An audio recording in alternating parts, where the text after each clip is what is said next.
সাদ ইবনে মুআজ রাদিয়াল্লাহু তাআলা আনহু একদিন নবীজিকে বলছে, ইয়া রাসূলুল্লাহ, আমি যদি কোনোদিন আমার স্ত্রীকে দেখি পর পুরুষের সাথে 1 মিনিটের জন্য কথা বলছে, আমি আমার তরবারি খাপ থেকে বের করে এক কোপে গর্দান ফেলে দেব।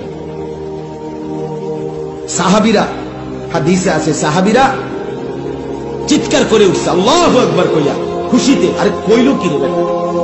নবীজি তখন হাদিস আছে, নবীজি সাল্লাল্লাহু আলাইহি ওয়াসাল্লাম বললেন, আতাজাবুনা মিন গায়রাতি সাদ, আরে তোমরা আমার সাদের গায়রত আত্মমর্যাদা দেখে অবাক হলা?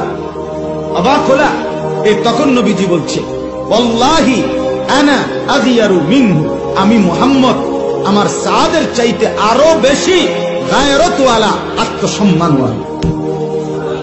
এরপরে বলছে, ওয়াল্লাহু আগিয়ারু মিন্নি, আর আমার আল্লাহ এর চাইতে বেশি, আমার চাইতে বেশি আত্মসম্মানওয়ালা আমার আল্লাহ।